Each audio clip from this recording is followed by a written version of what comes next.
I show you my stuff with DM Scotty.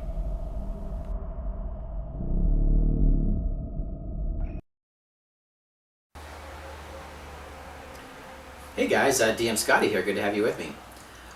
This is kind of an unconventional vid in that I've done some of these where I've explained encounters, but I did the necrotic circle and necromancer's ritual circle, and I thought it'd be kind of fun to explain the encounter behind that ritual. So in this episode, I'm just going to talk about how the encounter went. So let's go to the table, and we'll see how this adventurers did. As I mentioned in my previous video about building the necrotic ritual, I wanted to go through the encounter because I thought it was pretty neat. The idea for this encounter for me was, as DMing it was, I wanted to give the players a chance to complete the quest without actually having to fight. So, and that's what they turned out doing, what they ended up doing. So that was pretty nice, and that can really make a nice change to your encounters. I mean, they could fight if they failed in the challenges, or if they just decided to fight, they could. But it can be really fun to have alternate ways to complete quests, and that's what I did with this adventure.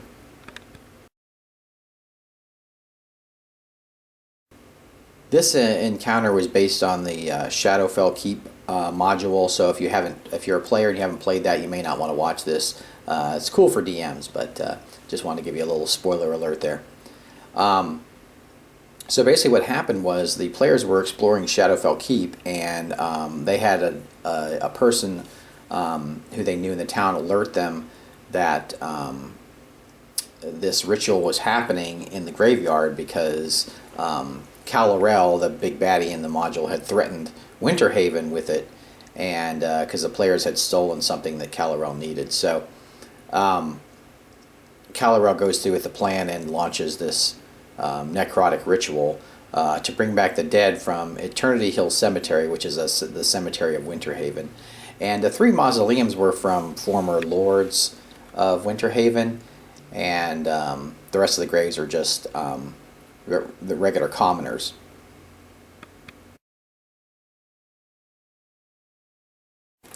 So as the players do approach the Eternity Hill Cemetery, fog bank rolls off the hill. They can see the green, sickly light shooting into the sky. And as they get closer to the gate of the cemetery, they realize that energy from the necrotic column is leaching into the mausoleums through the spires on the mausoleums. So they figure out that there's probably something to do with the mausoleum. So as they enter the graveyard, zombies begin moving out of the fog on either side. So they hang more towards the center of the graveyard to avoid the zombies, but end up getting attacked by the necrotic ritual. It tries to leech some of their life energy off. So they pass that and decide to go for the large mausoleum in the center.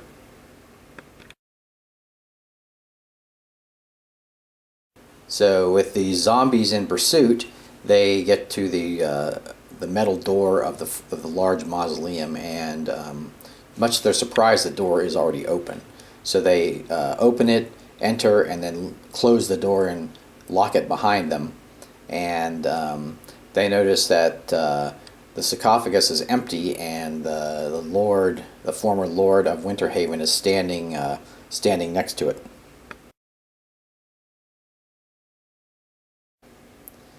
As the adventurers stand looking at the former lord of Winterhaven, he begins to articulate and says that life is just a riddle, and that if they want him to go back to sleep, then they will have to answer his riddle. And so here's the riddle he gives them. He who buys me doesn't want me. He who buys me doesn't need me. He who uses me doesn't care. What am I? So it was pretty fun. The players They did make an intelligence check, so I gave them a clue that it was an object. And they made a few wrong guesses, and then at the last moment, when the Lord was about to attack, one of the players kind of had an epiphany and said, a casket, a coffin, and so, which that was correct. So if you think about it, he who makes me doesn't want me, a coffin. He who buys me doesn't need me, a coffin, because they're still alive.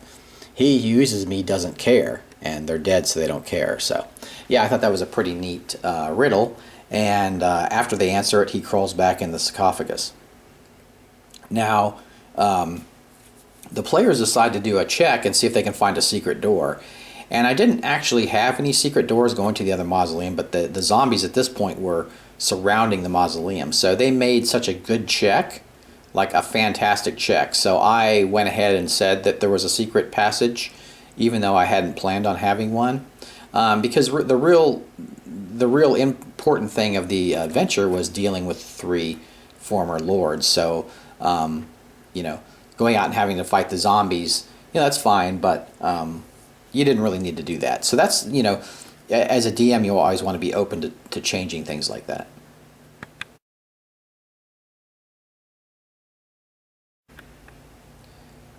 So they take the secret passage to the next mausoleum, and there is a woman standing next to her sarcophagus, and she's in a tattered wedding dress, and she has a veil that covers her face.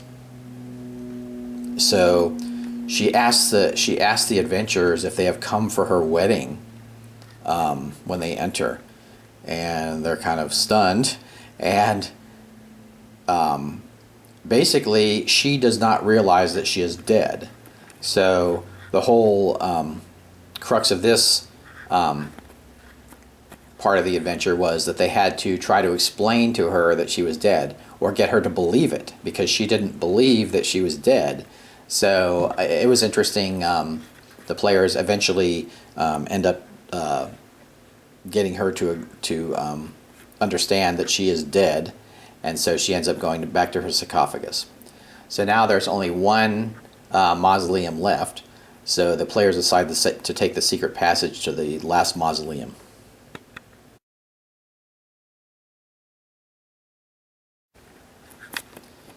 In this mausoleum, when they enter, the Lord is standing next to a sarcophagus, and there is a small chest at the foot of his sarcophagus, and they hear a barking noise, and his hound leaps out of the chest. And so this Lord was buried with his hound. So he begins to speak to the adventurers and tell them how he never really enjoyed the company of other people, and that the most loyal his most loyal friend was always his hound. And so the players get an idea that maybe if they can get the hound to go back in its sarcophagus, that the Lord will join him. So they look around, they can't really find anything to have the dog fetch. They can't find a bone or anything, so they end up, there are zombies reaching through the windows of the mausoleum, so they end up knocking an arm off and throwing it into the coffin, which and tell him to fetch, and the dog jumps into the coffin, and the Lord follows him into the coffin. So that was, everybody got a nice chuckle out of that. That was pretty fun. So at that point, the necromancer's ritual breaks, and so that ends the trials of the 3 lords of Winterhaven. Now, if you are familiar with the module, there is Nanarin is an elf trader, and I had her at the graveyard, and they end up having to fight her. As they came into the graveyard, she took a few pot shots at them, but once they were into the mausoleum, she couldn't get them. But once the ritual ended, she took the fight to them proper, and she was shooting arrows from the rooftops, and so I had the adventurers were climbing up the rooftops fighting her, and that was a lot of fun. They finally defeat her, and so that ended that. But one last thing I had for her was, it didn't make a lot of sense in the adventure why she would want the world to end or betray the people. It turns out I had I had a thing in my world where this horde migrates around and attacks different areas and like decimates them, and her people were attacked by the horde, and the other free peoples who said they would help never came. So her husband was killed, and their family, her children were killed, and a lot of her people were killed or taken prisoner as slaves. So she kind of had this death wish and just hated the world and wanted to see the world end. So she kind of gurgles this out in her last breaths after the players kill her. So that gave her a little bit of an interesting ending, and kind of the reason why this elf was helping this death priest. Hey crafters, I hope you've enjoyed this episode of the DM's Craft. Make sure to subscribe, and I have tons of other videos, as you can see. I am the originator of the 2.5D method of crafting tiles. I also do dirt cheap terrain for the table. If all this intrigues you, make sure you check out all the videos below. Also, join my forum. We have lots of great crafters on there who give advice. I have a link above and below.